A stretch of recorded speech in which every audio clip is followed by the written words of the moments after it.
Hi, it's Pete Cohen and welcome to episode 145 of the My 365 podcast series. Today's podcast is going to blow you away, especially if you're the sort of person that is looking for more success, greater productivity. Today's podcast is called Routines and Rituals for Success. I really encourage you to take some notes as I share with you some of the real secrets around success. It's as simple as that. So get ready for an inspiring podcast with the episode 145 of the My 365 podcast series.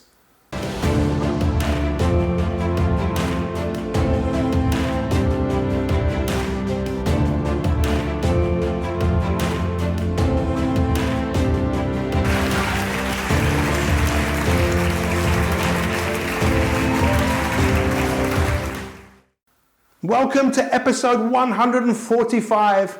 It's my absolute pleasure to be here for you as your coach. Many of you see me as your coach, and maybe you're listening to this podcast for the first time. I tell you what, even if you are listening to this for the first time, imagine I was your coach.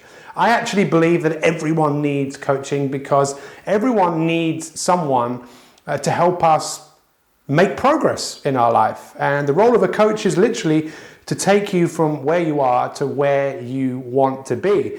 And in many cases, a lot of people don't know where they want to go in their life. And that's why they end up going nowhere, because we have kind of shut down a part of our brain that sets goals and dreams and ambitions. Because I think deep down inside, many of us believe, well, what's the point?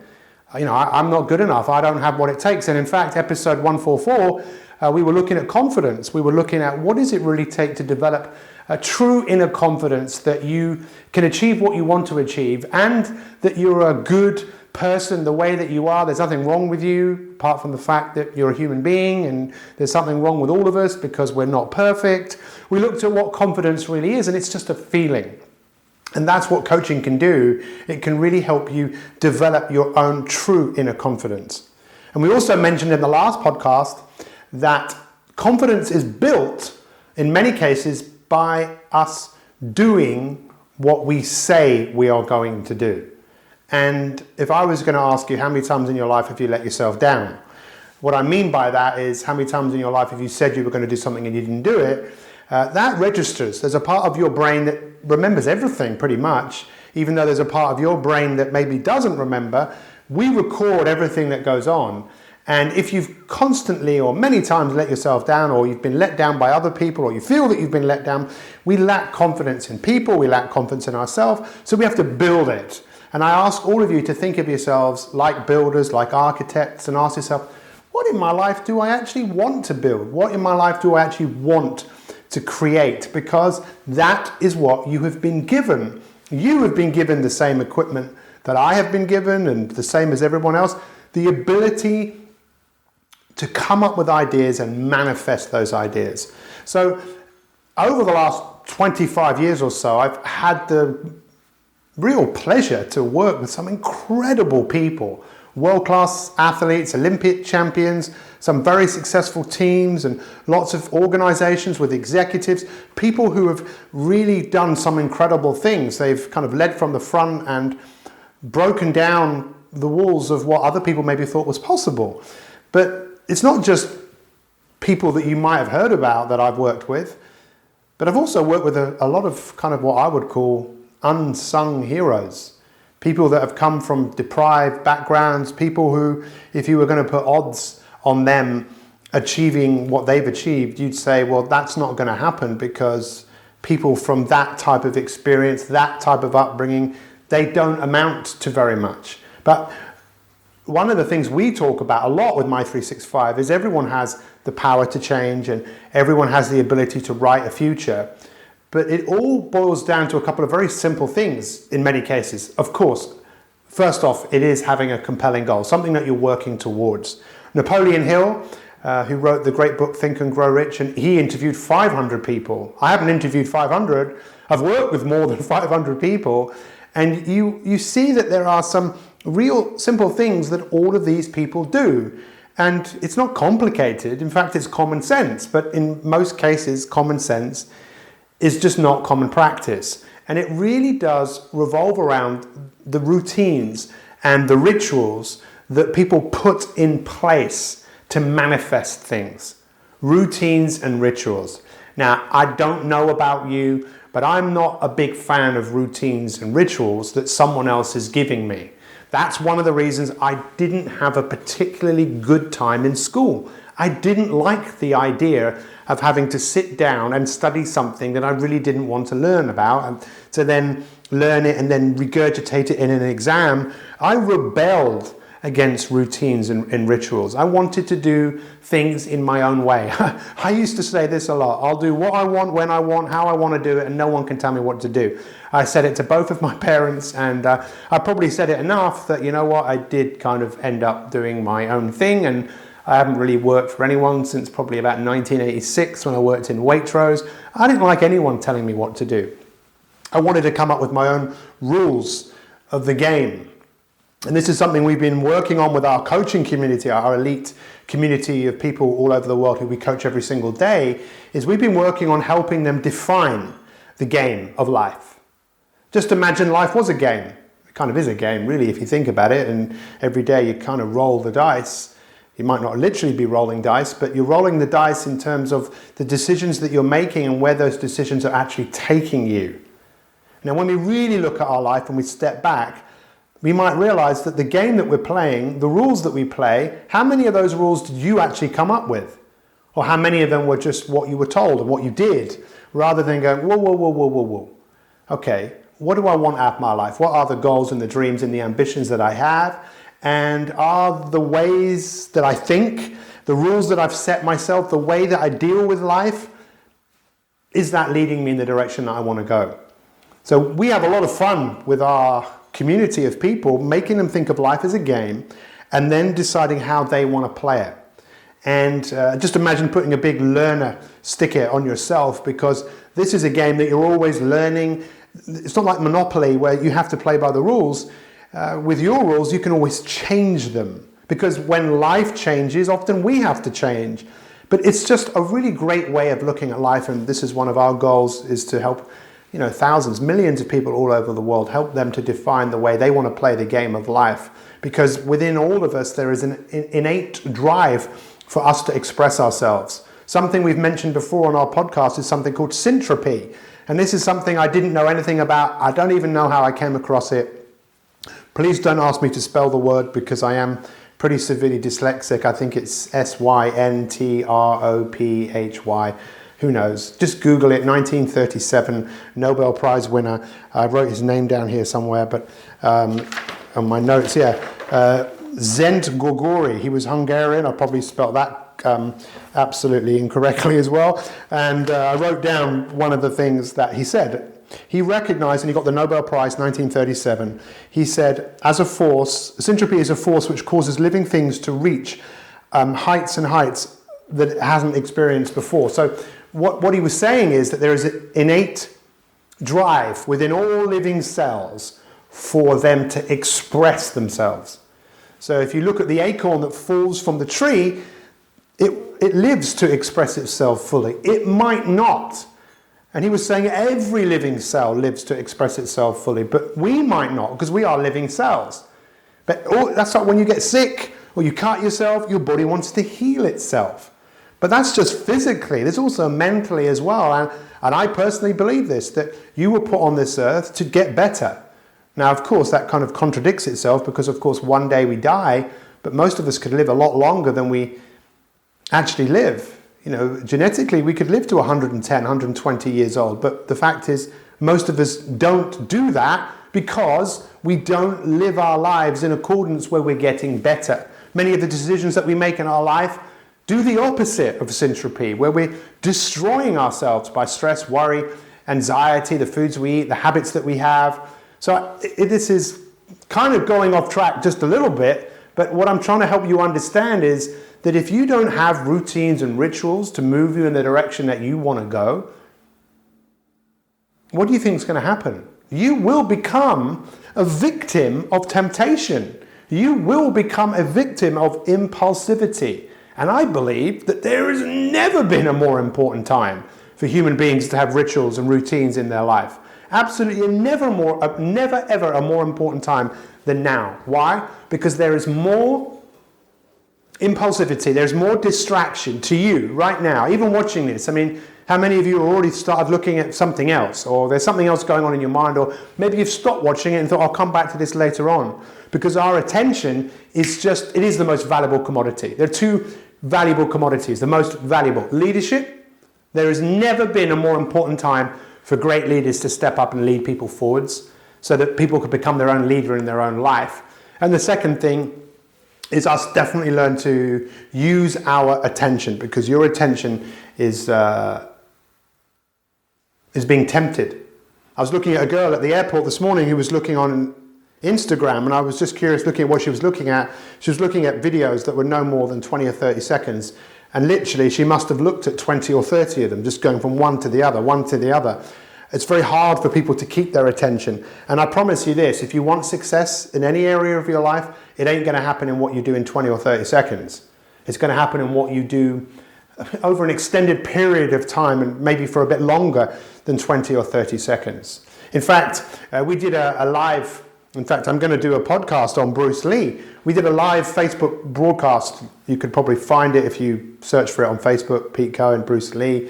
And Bruce Lee became an incredible martial artist. Why? Routines, rituals, discipline. He just mastered certain things by having certain rituals in place.